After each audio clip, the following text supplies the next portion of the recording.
வணக்கம். இன்று நாம் நற்கருணை ஒரு நினைவாக்க பலி என்ற தலைப்பில் சிந்திக்க இருக்கிறோம். இயேசு கிறிஸ்து மனித ரூபம் எடுத்ததிலிருந்தே அவரை ஒரே வார்த்தையில் சொல்லிவிட வேண்டும் என்றால் அது பலி. அவருடைய வாழ்வு முழுவதும் ஒரு பலி. அந்த பலியை நாம் ஒவ்வொரு ஆலயத்திலும் நுழைகின்ற வேளையில் அந்த சிலுவையில் அறையப்பட்ட இயேசுவை பார்க்கின்ற பொழுது அது ஒரு மகா பெரிய பலியாக நமக்கு கண்முன் வந்து நிற்கிறது. அந்த கல்வாரி மலையில் இயேசு கிறிஸ்து தன்னையே கொடுத்த அந்த நிகழ்ச்சி ஒரு பலி. யோவான் நற்செய்தி 15வது அதிகாரம் 13வது வசனம். அவர் நண்பர்களுக்காக தன்னுடைய உயிரை கொடுப்பதுதான் மேலான அன்பு என்று சொல்றார். Greater love has no one than this, than to lay down one's life for his friends. நண்பர்களுக்காக உயிரை கொடுத்த அந்த மகா பெரிய பலிதான் கல்வாரி. அதை இயேசு கிறிஸ்து ஒரே ஒரு முறை நிறுவினார், ஒரே ஒரு முறை நிகழ்த்தினார். அந்த கல்வாரி பலி ஒவ்வொரு நாளும் நாம் கொண்டாடுகின்ற திருப்பலியில் நினைவாக்கம் செய்யப்படுகிறது. தூய ஆவியானவருடைய வல்லமையால் அந்த கல்வாரியில் நடந்த அந்த நிகழ்ச்சி நம்முடைய திருப்பலியில் நினைவாக்கம் செய்யப்படுகிறது. இந்த பிரிந்து போன சகோதரர்கள் எல்லாம் கேட்பார்கள், இதற்கு விவிலிய அடிப்படை உண்டா? Is there any scriptural basis for the Eucharist as a memorial sacrifice? அப்படி அவங்க எல்லாம் கேட்கும் பொழுது ரோமியருக்கு எழுதிய திருமுகம் 6வது அதிகாரம் 10வது வசனம்,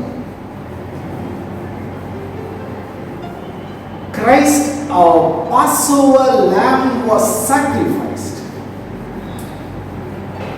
அந்த பாஸ்கா செம்மறி ஆடாகிய இயேசு கிறிஸ்து நமக்காக பலியானார்.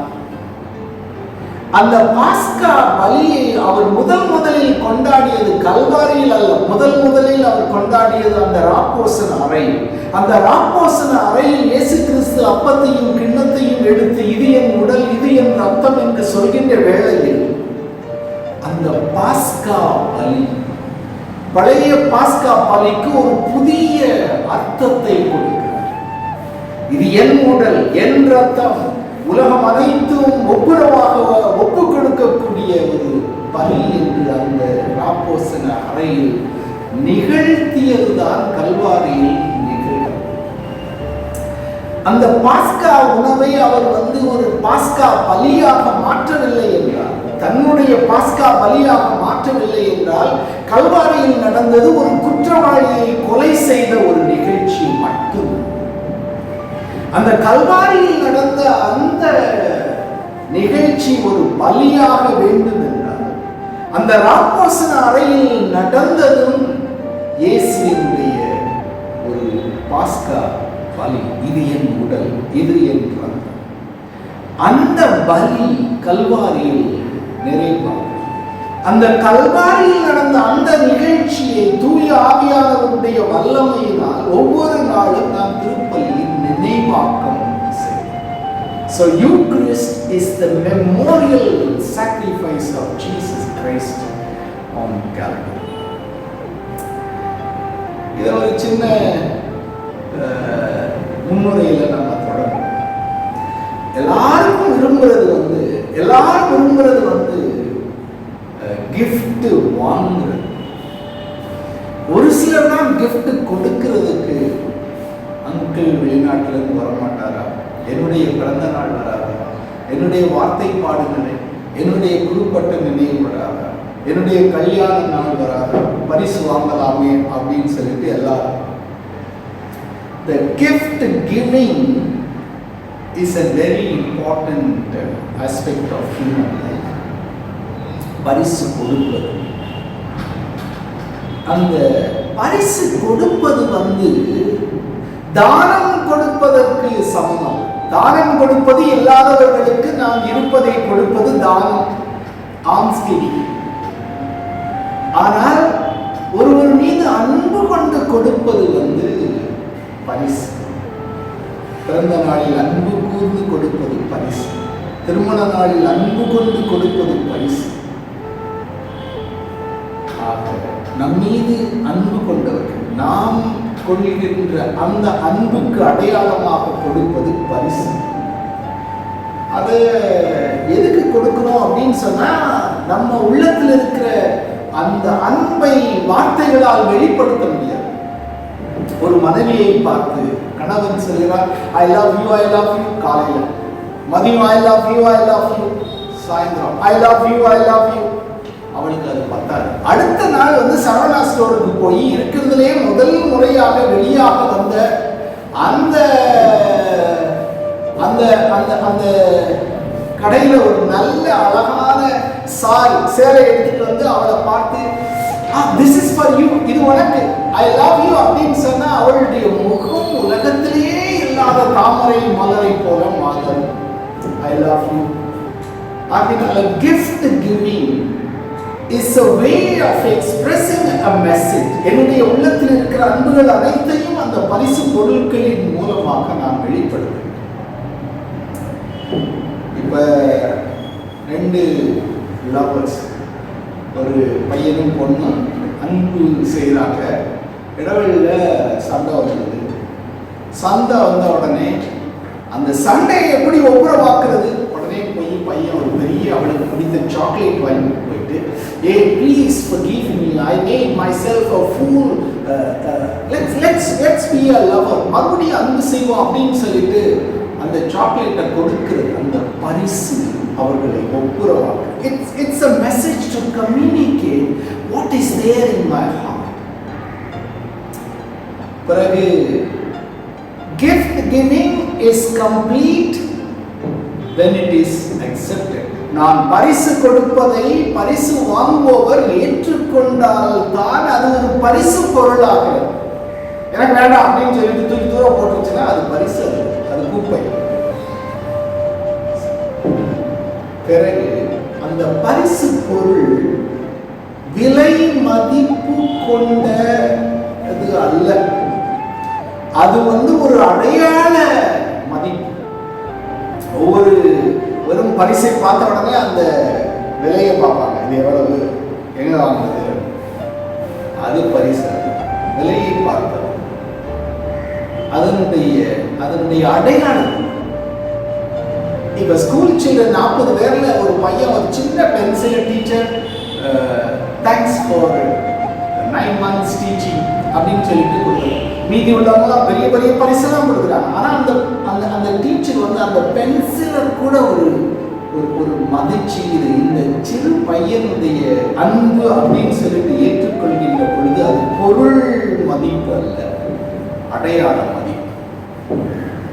பிறகு கடைசியாக ஒவ்வொரு பரிசும் யார் அந்த பரிசை கொடுக்கிறார்களோ அவர்களுக்கு அடையாளமாக அந்த இடத்தில் இருக்கிறது.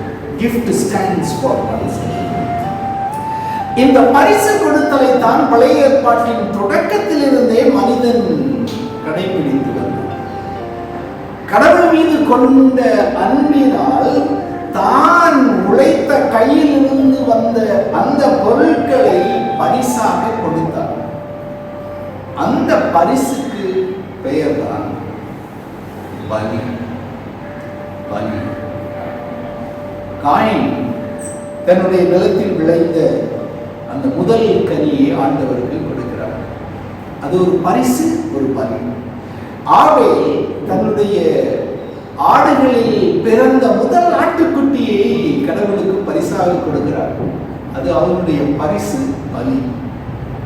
நோவா அந்த 40 இரவும் 40 பகலும் வெள்ளம் வந்து உலகம் அனைத்தையும் அழித்த பிறகு அவர்களுடைய குடும்பமும் அந்த ஒரு சில மிருகங்களும் காப்பாற்றப்பட்ட பொழுது அவர் ஆண்டவருக்கு அந்த மிருகங்களில் பறவைகளில் தூய்மையானதை ஒரு எரி பலியாக ஒப்புக் கொடுக்கிறார். அது பரிசு, ஒரு பலி. மெல்கிசதேக் ஆஃப் சாலம், சாலம்னா ஜெருசலேம், அந்த ஊர்ல இருந்து அவர் வந்து ஆபிரகாமுக்கு அப்பமும் ரசமும் பரிசாக கொடுக்கிறார். அது ஒரு பலி பொருள்.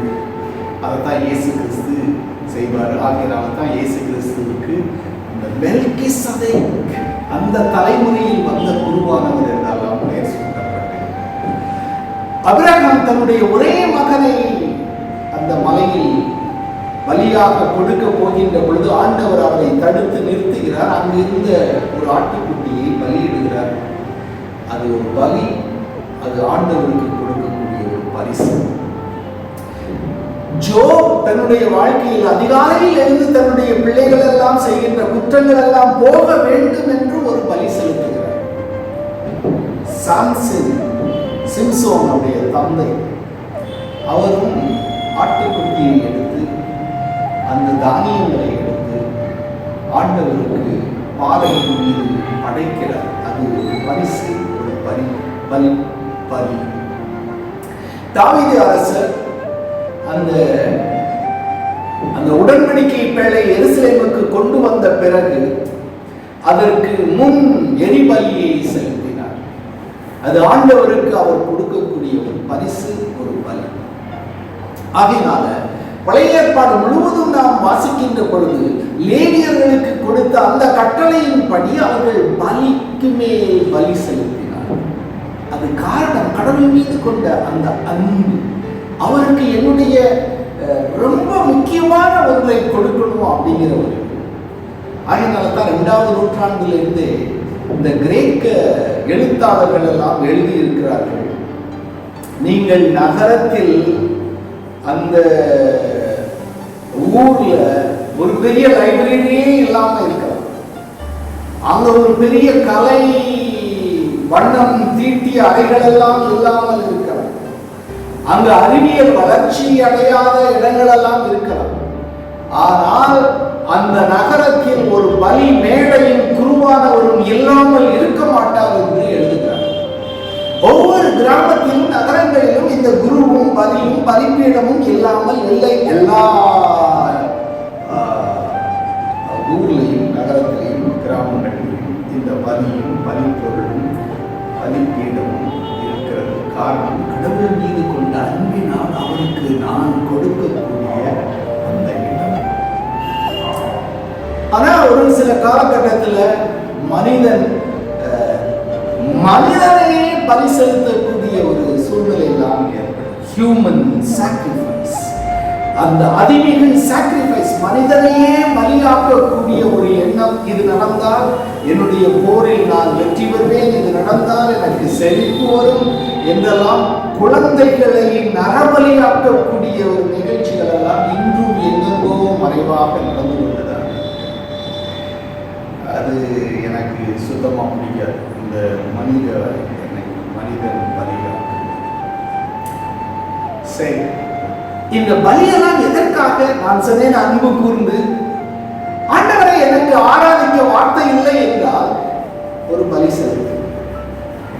ஆண்டவருக்கு நான் நன்றி சொல்ல வார்த்தை இல்லை என்றால் ஒரு பலி. ஆண்டவருக்கு எதிராக நான் செய்த குற்றங்களை எல்லாம் அழுது மன்றாட முடியவில்லை என்றால் ஒரு பலி. ஆண்டவருடைய ஆசீர்வாதத்தை நான் பெற்றுக்கொள்ள வேண்டும் என்றால் ஒரு பலி. ஆண்டவரோடு ஐக்கியமாக வேண்டும் என்றால் ஒரு பலி. ஆகையினால் பலியிடப்பட்டதனுடைய நோக்கம் அவரை ஆராதிப்பதற்கும், நன்றி சொல்வதற்கும், மன்னிப்பு கேட்பதற்கும், அவருடைய ஆசீர்வாதத்தை பெற்றுக்கொள்வதற்கும், இறுதியாக அவரோடு ஒன்றிப்பதற்குமாகவே பழைய ஏற்பாட்டில் பலி செலுத்தினார். ஆகையினால இந்த லேவியராகும் 1வது அதிகாரத்திலிருந்து 5வது வரைக்கும் நம்ம வாசித்து பார்த்தோம்னா அதுல ஆண்டவர் ரொம்ப நுணுக்கமா எப்படி பலி செலுத்தணும் அப்படின்னு சொல்லிட்டு இந்த லேவிய குழுக்களுக்கு சொல்லி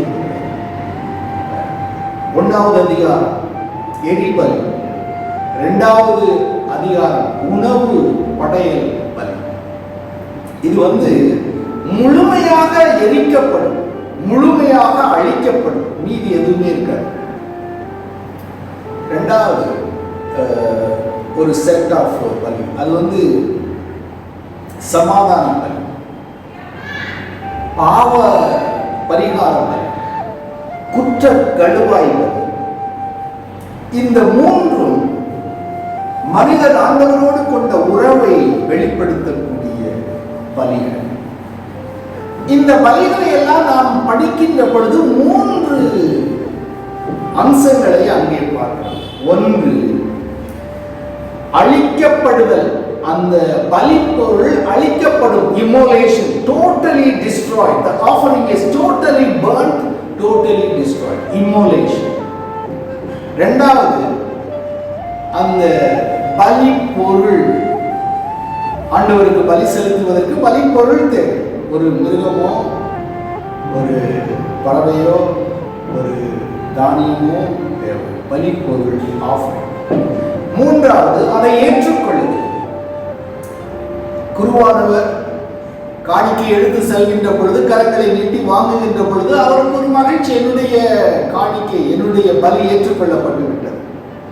அந்த பலியை எரிக்கின்ற பொழுது, புகை மேலே எழும்புகின்ற பொழுது, என்னுடைய பலியை ஆண்டவர் ஏற்றுக்கொண்டார் என்ற ஒரு நம்பிக்கை. ஆக இந்த மூன்று அம்சங்கள், அழிக்கப்படுதல், பலிப்பொருள், ஏற்றுக்கொள்ளுதல், இந்த பலியில் மூன்று அம்சம். ஆக இவ்வளவு நேரம் நம்ம சிந்தித்ததிலிருந்து பலி என்றால் என்ன என்று ஒரு சின்ன பதில் சொல்லுவோம். We will try to define sacrifice. This is not the definitive definition. நம்முடைய புரிதல், அந்த இங்கிலீஷ் வார்த்தை sacrifice, அது லத்தீன் வார்த்தையிலிருந்து வருது. sacrifice அப்படின்னு சொன்னா to make it sacred, அதை புனிதப்படுத்துதல் என்று அர்த்தம். ஓகே, பலி என்றால் புனிதப்படுத்துதல் என்று அர்த்தம். அப்படின்னு சொன்னா ஒரு ஆட்டை எடுத்து அதை வெட்டி அதை தீயிலிட்டு அதை நம்ம ஆண்டவருக்காக புனிதப்படுத்துகிறோம். அதை அவர் ஏற்றுக்கொள்கிறார். இது ஒரு பலி. அந்த பலிப்பொருள் அது அழிக்கப்பட்டு அது ஆண்டவருடைய பிரசன்னத்திற்கு சென்று அடைகின்ற பொழுது, அவர் அதை ஏற்றுக்கொள்கின்ற பொழுது அது பலிப்பொருளாகும், பலியாகும். அதாவது இட்ஸ் an external cult. நம்ம ஒரு வழிபாடு நடத்தணும், தீய கொளுத்தி மேடையை போட்டு அதுல நம்ம அந்த கோழியோ ஆடோ மிருகத்தையோ அதை அப்படியே எரிக்கணும். இம்மோலேஷன். அது எதுவாக இருந்தாலும், எந்த பலி பொருளாக இருந்தாலும், மிருகமாக இருந்தாலும், பறவையாக இருந்தாலும், அது பலிப்பொருள். அது அழிக்கப்பட்டு ஆண்டவரால் ஏற்றுக்கொள்ளப்படுகின்ற பொழுது அது பலியாக. அவ்வாறு பலியாகின்ற பொழுது நானும் என் இறைவனும் ஒன்றாகிறோம். Communion is the purpose of any sacrifice. ஒன்றிப்புதான் எல்லா பலிகளுடைய நோக்கம். மூன்று பலிகள் பழைய ஏற்பாட்டில் முக்கியம், அதிமுக்கியம் என்று சொல்வார். ஒன்று பாஸ்கா பலி, பாஸ்ஓவர் சாக்ரிஃபைஸ். அந்த விடுதலை பயணத்தில் 12வது அதிகாரத்தில் வாசிக்க கேட்கிறோம். அவர்கள் அந்த ஆட்டை வெட்டி அதனுடைய இரத்தத்தை நிலவில் தடவி அந்த ராவில் காத்து கொண்டு இருக்கின்ற பொழுது, தேவதூதன் அவர்களுடைய வீட்டை கடக்கின்ற பொழுது அந்த ஆட்டின் ரத்தம் நிலையில் தடவி இருப்பதை பார்த்து கடந்து செல்வார். அவ்வாறு கடந்து செல்கின்ற பொழுது அந்த இல்லம் காக்கப்படும். பாஸ்ஓவர் சாக்ரிஃபைஸ் அந்த குடும்பத்தை பாதுகாத்தது. அந்த பாஸ்கா பலி அந்த குடும்பத்தை பாதுகாத்தது, இஸ்ராயல் குடும்பத்தை. இரண்டாவது, மோயிசன் அந்த சீனாய் மலை மீது ஆட்டை எடுத்து வெட்டி அதனுடைய இரத்தத்தை பீடத்தின் மீது தெளித்து மீதியை மக்கள் மீது தெளிப்பார். அது ஒரு உடன்படிக்கை பலி, கடவுளையும் மனிதரையும் இணைக்கின்ற ஒரு பலி. அந்த ஆட்டு ரத்தம் கடவுளையும் மனிதனையும் இணைத்தது. ஆகவே நீ என் மக்களாய் இருப்பாய், நான் உன் கடவுளாய் இருப்பேன் என்று ஆண்டவர் வாக்குத்தத்தம் கொடுக்கிறார். அது உடன்படிக்கை பலி, ஒரு உறவை உண்டாக்கும், மனித இறை உறவை உண்டாக்கும். மூன்றாவது யாம் கிப்பூர் சாக்ரிஃபைஸ், அது பாவ கழுவாய் பலி. ஒவ்வொரு ஆண்டும் லேவியராகமம் 16வது அதிகாரத்தில் சொல்லப்பட்டிருக்கிறது. அந்த தலைமை குருவானவர் அந்த அந்த தூயகத்திற்குள் நுழைந்து தூயகத்திற்குள் நுழைந்து அங்கே தனக்கும் பிறருடைய குற்றங்களையும் தன்னுடைய பிறருடைய குற்றங்களை மன்னிப்பதற்காக அவர் பலி செலுத்துவார். அந்த உடன்படிக்கை பேழையின் முன்பாக அந்த ரத்தமெல்லாம் தெளிக்கப்படும். இன்னொன்று அசாயல். அசாயல் அப்படின்னு சொன்னா இந்த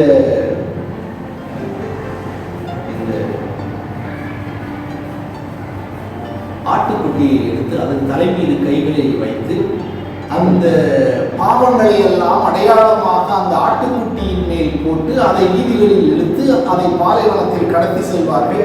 அது பாலைவனத்தில் உண்ணவும் குடிக்கவும் எதுவும் இல்லாமல் இறந்துவிடும். அவ்வாறு இறக்கின்ற பொழுது அந்த ஆட்டுக்குட்டி என்னுடைய பாவத்தை எடுத்துக்கொண்டு போய்விட்டது என்று அவர்கள் எண்ணுவார்கள்.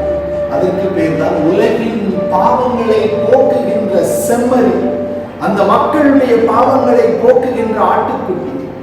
அதை இயேசு கிறிஸ்துவுக்கு பின்னாடி யோவான் அருளப்பர் உறக்க சொல்வார், Behold the Lamb of God. இதோ இறைவனுடைய செம்மறி. இவ்வளவு ஆண்டு காலமாக நீங்கள் ஆலயத்தில் ஆடுகளை வெட்டி பாவங்களை போக்க பலி செலுத்தினீர்களே, அது நிறைவான பலி அல்ல. இவரே அந்த செம்மறி ஆடு, இவரே அந்த பலியை முழுமையாக்க போகிறார் என்று உறக்க சொல்வார். அதை பற்றி பின்னாடி சொல்வார். So Yom Kippur sacrifice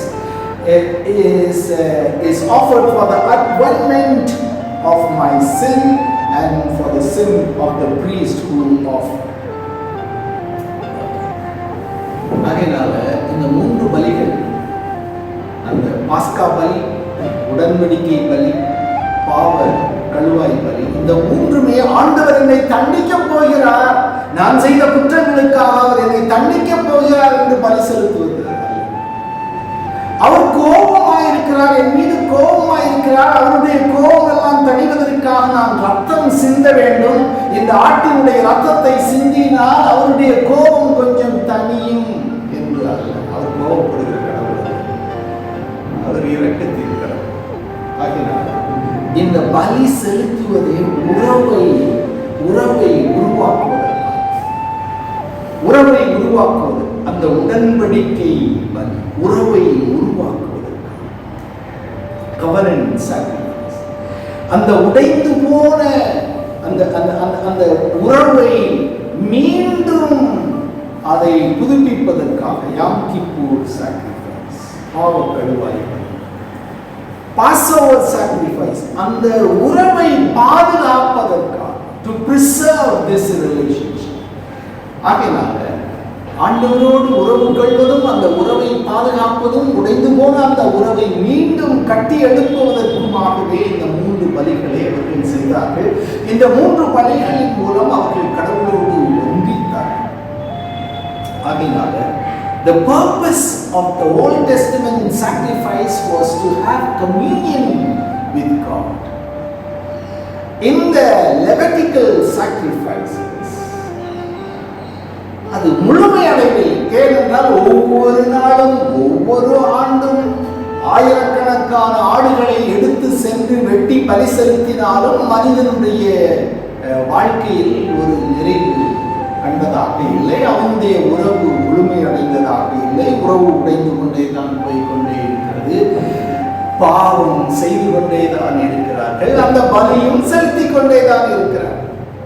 ஆக there was no perfect sacrifice offered in the Old Testament according to the Levitical tradition. ஆகையினால ஒரு முழுமையான ஒரு பலி தேவைப்பட்டது. அந்த கடவுள் மனித உறவை ஒப்புரவாக்குவதற்கு ஒரு முழுமையான பலி தேவைப்பட்டது. அதுவும் ஒரு நல்ல குருவானவர் தேவைப்பட்டார். According to the order of Melchizedek. அந்த மெல்கிசதேக்கினுடைய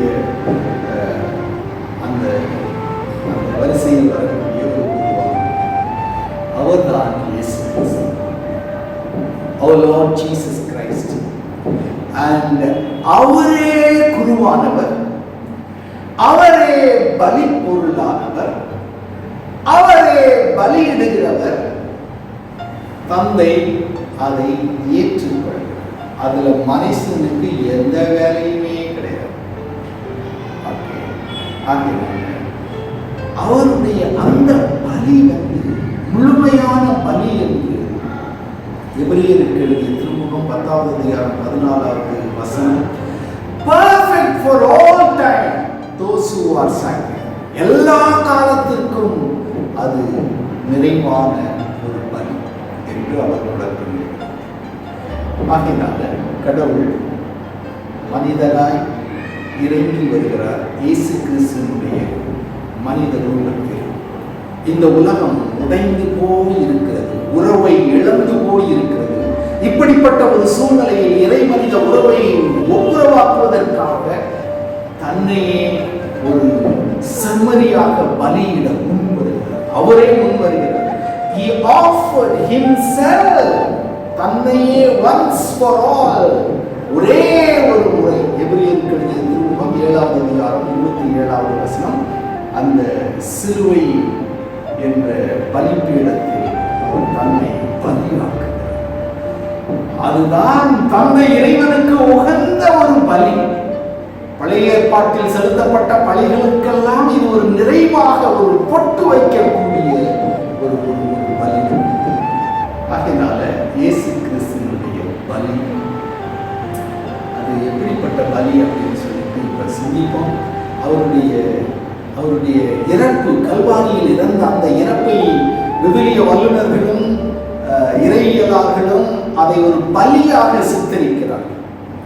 எல்லாவற்றிற்கும் மேலாக அந்த எபிரேயருக்கு எழுதிய திருமுகம் முழுவதுமே இயேசு கிறிஸ்துவினுடைய அந்த கல்வாரி இறப்பை ஒரு பலி என்றே ஒப்பிடுகிறது. பழைய ஏற்பாட்டு பலியோடு ஒப்பிட்டு இந்த இயேசு கிறிஸ்துவினுடைய பலியை ஒரு நிறைவான பலியாக அது சித்தரிக்கிறது.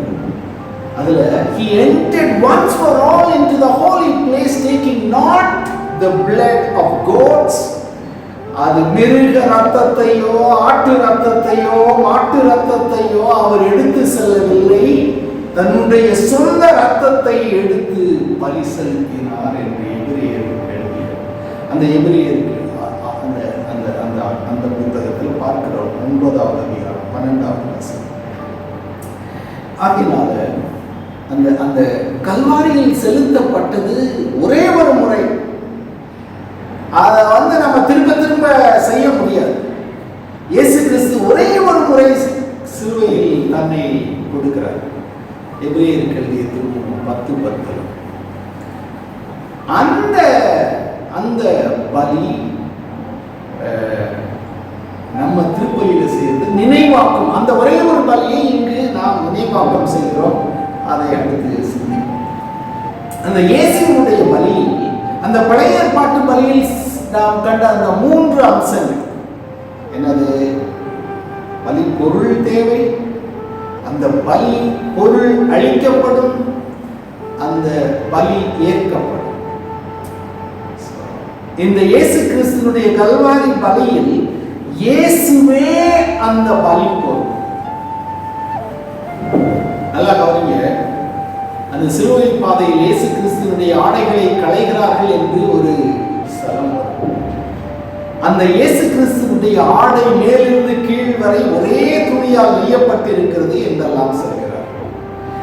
அந்த ஒரே துணியில் நெய்யப்பட்ட ஆடையை அணிந்திருக்கக்கூடியவர் முதன்மை குருவானவர், தலைமை குருவானவர். அவர் ஒரே ஒரு முறை ஆலயத்திற்கு வருடத்திற்கு ஒரு முறையாக சென்று பாவ பரிகார பலி செலுத்துவார். அவர் அணிந்திருக்கக்கூடிய ஆடை தான் மேலிருந்து கீழ் வரை தையல் எதுவும் இல்லாமல் இருக்கும். இயேசு கிறிஸ்து அந்த 11வது ஸ்தலம் வரைக்கும் ஒரு ஒரு ஒரு குருவாக நடந்து செல்கிறார். அந்த ஆடையை அணிந்திருக்கின்ற பொழுது, அவருடைய ஆடையை அவர்கள் அங்கே களைகின்ற பொழுது, அங்கு இயேசு கிறிஸ்து ஒரு பலி பொருளாக மாறுகிறார். கல்வாரியில் பலி பொருளாக, ஆடையின்றி நிர்வாணமாக தன்னுடைய உடல் ஆவி அனைத்தையும் எடுத்து கொடுக்கக்கூடிய பொருளாக அங்கே மாறுகிறார். Christ becomes the victim at Calvary. So 1 கொரிந்தியருக்கு 5வது அதிகாரம் 7. Christ our paschal lamb has been sacrificed. அவர்தான் அந்த பாஸ்கா செம்மறி, நமக்காக பலியிடப்பட்டார். ஆக அந்த கல்வாரியில் நடந்தது கொலையா அல்லது தானாக முன்வந்து கொடுத்த ஒரு பலியா? Was it an execution or a voluntary self-giving sacrifice? அது it was a free and a voluntary act of self-giving, self-surrender, self-offering sacrifice of Jesus Christ to the whole humanity, to the Father. தன் ஆவியை கையளித்தார் என்று லூக்காஸ் 23:46 சொல்றார். அவர் தான் கையளிக்கிறார், எவர் அவற்றிலிருந்து எடுத்துக்கொள்ள முடியும். He offered himself, எபிரேயருக்கு எழுதிய திருமுகம் 9:14. அவர் தன்னையே கொடுக்கிறார். ஆகினால இது கடவுளால் விருப்பப்பட்டது. ரோமேயருக்கு எழுதிய திருமுகம் 8வது அதிகாரம் 32வது வசனத்தில், தன்னுடைய ஒரே மகன் என்றும் பாராமல் அவர் கொடுக்கிறார். So it is the will of the Father that he gave himself. இது தந்தையினுடைய விருப்பம். And இன்னொரு இடத்துல தந்தை அவருக்கு கட்டளை இடுவார், go and die for these people. யோவான் எழுதிய நற்செய்தி 10:17-18 வாசிக்கிறோம். இயேசு கிறிஸ்து தந்தையினுடைய அந்த கட்டளையை சுதந்திரமாக ஏற்றுக்கொள்கிறார். இந்த உலகம் அனைத்தும் வாழ வேண்டும், என்னை நான் பலியாக்க வேண்டும் என்றால் அவர் கொடுக்கிறார். So it is a free self-giving gift. தன்னையே ஒரு பரிசாக எடுத்து கொடுக்கக்கூடிய ஒரு மகா பெரிய பலி.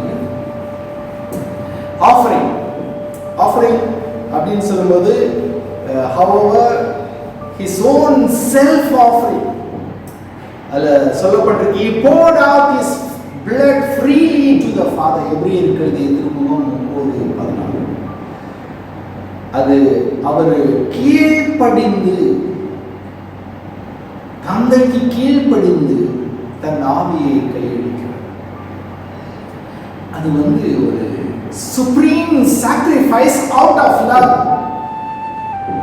அன்பினால் கொடுக்கக்கூடிய ஒரு மகா பெரிய பலி. It was out of love for the father and it is out of love for the humanity. மனிதன் மீது கொண்ட அன்பினாலும் தந்தையினுடைய கட்டளையின் மீது கொண்ட அந்த கீழ்ப்படிதல் அன்பினாலும் அவர் கொடுக்கக்கூடிய அந்த மகா பெரிய பரிசு பலி சிலுவையில். It is a heroic self-giving act of Jesus Christ. So Jesus is personally gave his life. யாரும் அவரிடமிருந்து எடுத்துக்கொள்ள, யாரும் அவர் அந்த கெத்செமனி தோட்டத்தில் யோவான் நற்செய்தியின் பிரகாரம் அங்கே அவர் முட்டியும் போட மாட்டார், ரத்த வருவையும் வேர்க்க மாட்டார், தந்தையே என்னுடைய இந்த கிண்ணத்தை எடுத்து அதெல்லாம் சொல்லவே மாட்டார். அவர் சொல்லுவார், என்னுடைய நேரம் வந்துவிட்டது. ஓகே, 2வது அதிகாரத்தில் சொல்லியிருப்பார், என்னுடைய நேரம் வரவில்லையே அம்மா, என்ன இந்த வேலையை செய்ய சொல்றேன், இப்போ என்னுடைய நேரம் வந்துவிட்டது. Knowing well that all that is going to happen, he takes himself. தனக்கு நேரப்போகிற எல்லாவற்றையும் உணர்ந்தவராய் தன்னை எடுத்து, யாரை தேடி வந்தீர்? நான் தான் இவர்களெல்லாம் போட்டேன், என்ன மட்டும் எடுத்துருவோம். So freely he gives himself. எந்தவித எக்ஸ்டர்னல் சக்தி அந்த வெளியிலிருந்து கட்டாயப்படுத்துறதெல்லாம் அவர்கிட்ட கிடையாது. ஆகியனால அவர்தான் பலிப்பொருள், அவர்தான் பலியிடுகிறவர். So he was totally immolated on the cross, totally destroyed. இறுதி துளி ரத்தத்தையும் தண்ணீரையும் சொட்ட சொட்ட அவர் தன்னை பலியாக்கி. So he was totally destroyed. முழுமையாக அவர் சிலுவையிலே உடைக்கப்பட்டார். That was a perfect sacrifice. அந்த முழுமையான பலியை தந்தை ஏற்றுக்கொள்கிறார். எவ்வாறு ஏற்றுக்கொள்கிறார்? அவருக்கு உயிர்ப்பை கொடுத்து அந்த பலியை ஏற்றுக்கொள்கிறார். On the third day he rose again. God raised him up. ரோமேயர்கள் 4:24. கடவுள் அவரை எழுப்பினார், உயிரோடு எழுப்பினார். அந்த எழுப்புதல் தான் அவருக்கு அந்த பலியை ஏற்றுக்கொண்டதனுடைய அடையாளம். Jesus has been raised. 1 Corinthians 15:4. ஆகினால அந்த இயேசு கிறிஸ்துவினுடைய கல்வாரி பலி வந்து அன்பினால், it is a divine supreme love for the humanity, offering self as a gift to the Father. அந்த பரிசு இப்பொழுது திருப்பலியில் கிடைக்கிறது. அதுதான் இயேசு கிறிஸ்து அந்த ராப்போசனத்தில் அந்த பலியினுடைய வார்த்தையே சொல்வார். இது என் உடல், உடைத்து உண்ணுங்கள். இது என் ரத்தம், உங்களுக்காக சிந்தப்படும், பலருடைய பாவங்கள் மன்னிப்பதற்காக சிந்தப்படும் என்னுடைய ரத்தம். இந்த சிந்தப்படுகிற ரத்தமும் உடைக்கப்படுகின்ற உடலும் அந்த பலியினுடைய மொழியாகவே இருக்கும். அந்த ராப்போசனத்தில் இயேசு கிறிஸ்து பயன்படுத்திய அந்த மொழி, அந்த மொழிகளை எல்லாம் பயன்படுத்தி இயேசு கிறிஸ்து இதை என் நினைவாக செய்யுங்கள் என்று கூறுகிறார். எதை? அந்த supreme self gift offering on the cross. வெறும் வார்த்தைகளை மட்டுமல்ல, ஒவ்வொரு குருவானவரும் இதை என் நினைவாக செய்யுங்கள் என்று எல்லாம் செய்யலாம். ஆனால் அந்த supreme sacrifice on the cross, ஆடைகளை களைந்து, குருவானவர் என்ற ஆடையை களைந்து தன்னுடைய உடல் என்ற பலிப்பொருளை பலியாக்க கொடுக்கக்கூடியதுதான் நிறைவான ஒரு பலி. அதைத்தான் இயேசு கிறிஸ்து செய்தாரு. அந்த பலியை செய்ய சொல்றார். Do this in memory of me. So it's an invitation to partake in that only one irrepeatable sacrifice of Jesus Christ on Calvary. ஆக இயேசு கிறிஸ்து அதை வந்து ஒரு அடையாள முறையில் செய்கிறார். கல்வாரியில வாழ்க்கையில செய்கிறார். அந்த ராப்போசனத்துல ஒரு அடையாள முறையில் செய்கிறார். It was sacramental sacrifice. கல்வாரியில நடந்தது historical sacrifice. ஆகையால this points to that sacrament is that which points to something else, but also it contains what it points to. எதை அது சுட்டி காட்டுகிறதோ அந்த சுட்டி காட்டுவதை உள்ளடக்கியதுதான் அதன் அடையாளம். ஆகையினால இயேசு கிறிஸ்து அந்த ராப்போசனத்தில் செய்தது ஒரு அடையாள பலி. அந்த அடையாள பலி கல்வாரியை சுட்டி காட்டினாலும் அந்த கல்வாரி பலியை உள்ளடக்கியதுதான் அந்த ராப்போசன அடையாள அந்த உணர்வு. ஆகையினால it was a new Passover self-sacrificing meal. Some of you may say that it was a betraying meal.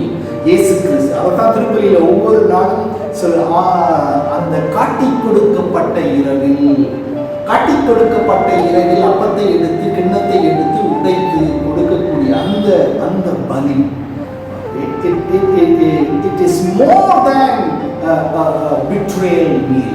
It is more than just food, the last meal that Jesus ate.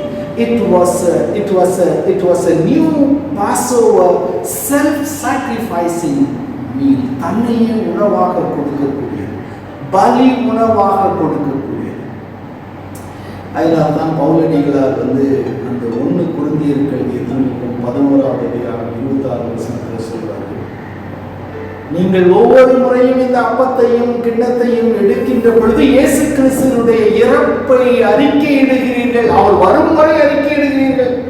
ஆக ஒவ்வொரு முறையும் திருப்பலியில் அந்த அப்பத்தையும் கிண்ணத்தையும் எடுக்கின்ற பொழுது இயேசு கிறிஸ்து வரும் வரை அந்த கல்வாரியில் நிகழ்ந்த அந்த நிகழ்ச்சியை நாம் அறிக்கையிட்டுக் கொண்டிருக்கிறோம். அந்த ஒரே ஒரு நிகழ்ச்சி, ஒரே ஒரு பலி.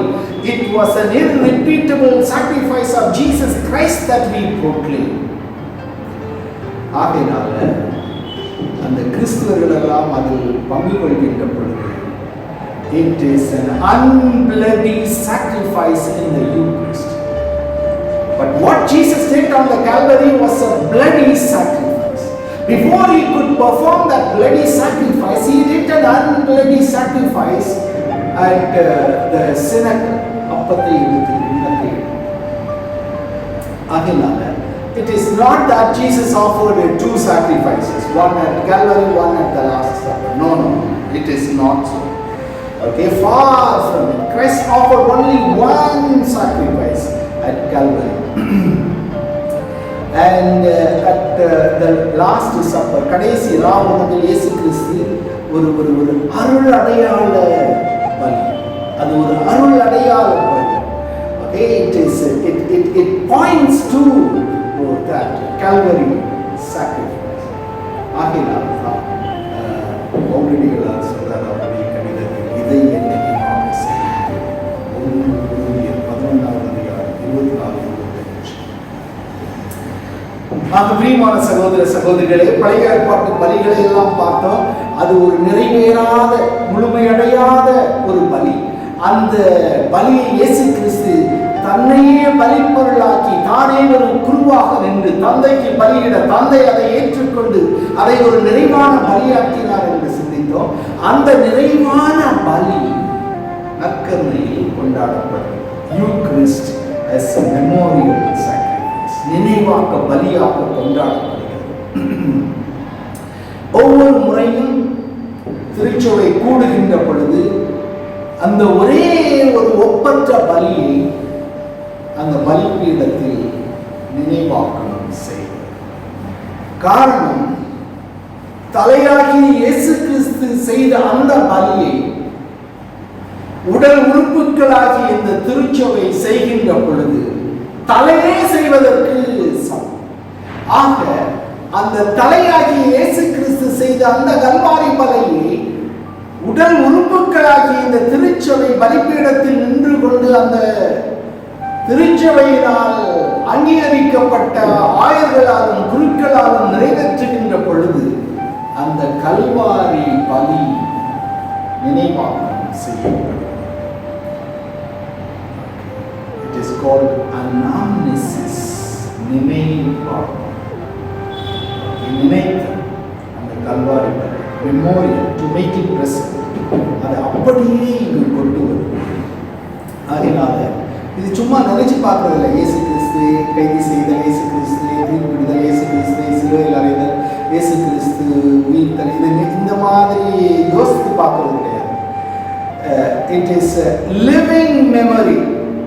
அங்கு நடந்ததை அப்படியே கொண்டு வந்து அது பரிசுத்த ஆவியானவருடைய வல்லமையால் மட்டுமே முடியும். குருவானுடைய கரங்களிலாலோ, அவருடைய கையாட்டுதலாலோ, அவருடைய வார்த்தையாலோ, அவருடைய 7 ஆண்டு பணி அந்த படிப்பாலோ அதெல்லாம் ஒன்றும் நடக்காது. தூய ஆவியானவருடைய வல்லமை தான். When we invoke the power of the Holy Spirit, epiclesis, we invoke the Spirit of the Lord to fall upon the bread and wine. We also utter the words of Jesus Christ. இயேசு கிறிஸ்துவினுடைய வார்த்தையை சொல்லுகின்ற பொழுது அங்கு அந்த கல்வாரியில் நடந்த பலி நிகழ்ந்தது. அதனால ஒவ்வொரு முறையும் யூதர்கள் அந்த பாஸ்கா விழாவை கொண்டாடுகின்ற பொழுது அவர்கள் அந்த எகிப்தில் இருந்தது போலவும், அடிமைகளாக இருந்தது போலவும், அதிலிருந்து வெளியேறுவது போலவும், அந்த பாவம் தேரும் குழியின் கானான் தேசத்தை அடைவது போலவும் அந்த உணர்வு இருக்கும். அதே உணர்வு தான் ஒவ்வொரு கிறிஸ்துவர்களுக்கும் திருப்பலியில் இருக்கின்ற பொழுது நான் அந்த ராப்போசனத்திலோ கல்வாரி மலையிலோ நிற்கின்றேன் என்ற உணர்வு, அந்த இயேசு கிறிஸ்துவுடைய அந்த ஒரே பலியோடு என்னையும் இணைத்துக் கொண்டு அந்த தலை இடுகின்ற அந்த பலியில் உடல் உறுப்புகளாகிய நாங்களும் இணைந்து விட்டோம் விட்டோம் என்ற ஒரு உணர்வு. It is personally uniting oneself with that one and only irrepeatable sacrifice of Jesus Christ. ஆகையால் இந்த திருச்சபை கொண்டாடுகிற இந்த நற்கருணை is the Christ Passover has been sacrificed. Christ of Passover அந்த செம்மறியாக பலியிடப்பட்டிருக்கிறார். அதற்குள் நாம் நுழைகிறோம். ஆகையினாலே இது ஒரு நினைவாக்க பலி. அந்த நினைவாக்க பலி கல்வாரியில் அந்த ஒப்புரவு பலி செய்த அனைத்து அருளையும் கொண்டது. அந்த ரத்தம் சிந்துதல் இந்த உலக மக்களுடைய பாவங்கள் அனைத்தையும் மன்னித்தது போல திருப்பலியில் நாம் பங்கு கொள்கின்ற பொழுது நம்முடைய பாவங்கள் மன்னிக்கப்படும். Because he has poured out the blood for many for the forgiveness of sin. அவருடைய ரத்தம் சிந்துதல் பலருடைய பாவங்களுக்காகவும் அந்த பாவங்கள் மன்னிப்பதற்காகவும் சிந்தப்பட்டது. அதைத்தான் குருவானவர் உறக்க முழக்கம் இடுகிறார். அந்த அப்பத்தையும் கிண்ணத்தையும் எடுத்து வசிக்கிற வார்த்தையை தூய ஆவியானவரை கூறி அழைக்கின்ற அந்த வேளை. அதனால அந்த கல்வாரியில் நடந்த நிகழ்ச்சியை அப்படியே கொண்டு வருவது, அந்த கல்வாரியில் நடந்த அந்த பலியை அப்படியே கொண்டு வருவதுதான் memorial sacrifice. And the sacrifice, do this. Jesus is the only priest. All the priests join in that only one priesthood of Jesus Christ. Aginala, and the more degrees of priesthood, okay, bishop, priest, deacon, in the மூன்றும் one priesthood. அது வந்து 3 different degrees. Okay, அவங்களுடைய பணியை பொறுத்து அது மாறுபட்டது. ஆனால் ஒரே குருத்துவம். அந்த ஒரே குருத்துவத்தில், அந்த ஒரே குருத்துவமாகிய இயேசு கிறிஸ்துவினுடைய குருத்துவத்தில் எல்லாரும் இணைகிறார். அவர் எல்லாரும் அந்த ஒரே குருத்துவத்தில் இணைகின்ற பொழுது அந்த ஒரே குருவாகிய இயேசு கிறிஸ்து தான் திருப்பலியை நிறைவேற்றுகிறார். அந்த ஒரே குருவாகிய இயேசு கிறிஸ்து நடத்திய அந்த கல்வாரி பலியை தான் இன்றும் நிகழ்த்துகிறார். ஆகையினால all the priests are uniting with that one priest, Jesus, because his priesthood was not ended with his death. அவருடைய இறப்போடு அவருடைய குருத்துவம் முடியவில்லை. அவர் அந்த குருத்துவத்தினுடைய அதிகாரத்தை, எல்லா அதிகாரமும் எனக்கு கொடுக்கப்பட்டிருக்கிறது, அந்த அதிகாரத்தை உங்களுக்கு கொடுக்கிறேன், therefore go, அந்த அதிகாரத்தை பெற்றுக்கொண்டுதான் குருவானவர்கள் அந்த ஒரே பலியில் நம்மையையும் இணைக்கிறார், அவர்களையும் இணைத்துக் கொள்கிறார். ஆகையால் one priesthood of Jesus Christ, all 3 degrees of priesthood, bishop, priest, deacon, all unite themselves with that only one priesthood of Jesus Christ and offer this sacrifice of Jesus Christ. இது வந்து அந்த it is perpetuated. அந்த இயேசு கிறிஸ்துவினுடைய கல்வாரி பலி எங்கெங்கெல்லாம் எந்த திசையில் நடந்தாலும் அது ஒரே பலி. பிகாஸ் ஒரே குருவான இயேசுவோடு எல்லா குருக்களும் ஆயர்களும் இணைந்து ஆற்றுகின்ற அந்த பலி. ஆகையால் it is a single sacrifice, a single priesthood of Jesus Christ, and all others unite. எல்லாம் அவரோட சேர்ந்துக்கிறது. தலையாகிய அந்த இயேசு என்ற குருத்துவத்தில் இணைந்து. And since this is the divine sacrifice which is celebrated in the Mass, the same Christ is offered. அதனால் அதில் பலியிடப்படுகிறவர் இயேசு, பலியிட்டவர் இயேசு, அதை ஏற்றுக்கொள்கிறவர் தான் தந்தை. ஆகையினால ஒவ்வொரு திருப்பலியுமே தந்தையை நோக்கி இருக்கிறது. அந்த ஆண்டவர்களோடு இருப்பாராக. இதயங்களை மேலே எழுப்புங்கள், அவருக்கு நன்றி செலுத்துவோம். தந்தை ஃபாதர், தந்தையே அப்படின்னு சொல்லி அந்த ஜெபம் தந்தையை நோக்கியதாக இருக்கும் எல்லா ஜெபம் திருப்பலி. ஆகையினால the Eucharist is directed to the Father. அந்த செயலை செய்வது யார்? இயேசு கிறிஸ்து. ஆகையினால Eucharist is also the sacrifice of the church. அவருடைய பலி மட்டுமல்ல, இது திருச்சபையினுடைய பலி. The church, which is the body of Christ, participates in that offering of her head. அந்த தலையாகிய திருச்சபையினுடைய அந்த பலியில் உறுப்பாகிய இந்த திரு அவை இணைகின்ற பொழுது அது திருச்சபையினுடைய பலியாகும்.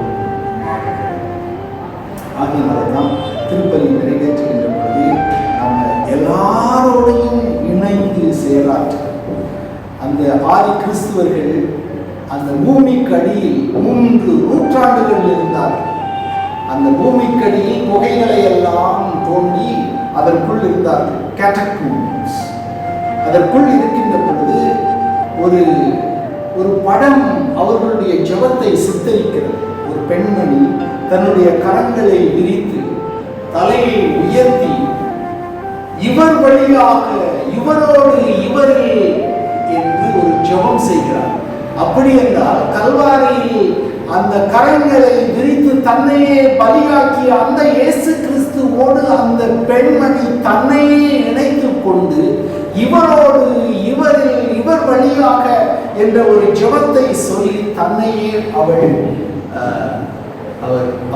பலி செலுத்துகிறார். So, like Christ who stretched out his arms on the cross, through him, with him and in him, she offers herself and intercede for all humanity. அதைத்தான் ஒவ்வொரு திருப்பலியும் நாம் கொண்டாடினோம். அந்த குருவானவர் இவர் வழியாக இவரோடு என்று சொல்கின்ற பொழுது அனைவரும் தங்களுடைய கரங்களை இயேசு கிறிஸ்துவை போல் சிலுவையில் அறையப்பட்டவர்களாக விரித்து அவரோடு அவராகவே இணைந்து பலியாக்குகின்ற பொழுது it becomes the sacrifice of the church. இது உன்னுடைய பலியாகும். ஆகையினால்தான் அங்க ஒரு ஆயர், அவர் இயேசு கிறிஸ்துவினுடைய பிரதிநிதி, ஒரு குருவானவர், ஆயர் இல்லாத இடத்தில் ஒரு குருவானவரை அவர் நியமிக்கிறார். அந்த குருவானவருக்கு உதவி செய்ய தியாகமானவர்கள், திருத்தொண்டர்கள், இவர்களெல்லாம் இணைந்து அந்த திருப்பலியை ஆற்றுகின்ற பொழுது they are all helping us to unite with that only one irrepeatable sacrifice of Jesus Christ. அதனால் let only that Eucharist be regarded as legitimate, which is celebrated under bishop, priest and deacon. வேற யாராலையும் இதால் இந்த திருப்பலியை நினைவாக்கம் செய்ய அந்த ஆயரால் அபிஷேகம் செய்யப்பட்ட குருவால் அவருக்கு உதவி செய்கின்றது. Through the ministry of priest, the sacrifice of Jesus Christ is made present for us today. But Christ is the only mediator. அவர் ஒருவரே நமக்காக பரிந்து பேச முடியும். குருவானவர் அவர் இடத்துல தான் இருக்கிறார். குருவானவர் ரத்தம் சிந்திய பலியை நிறைவேற்று.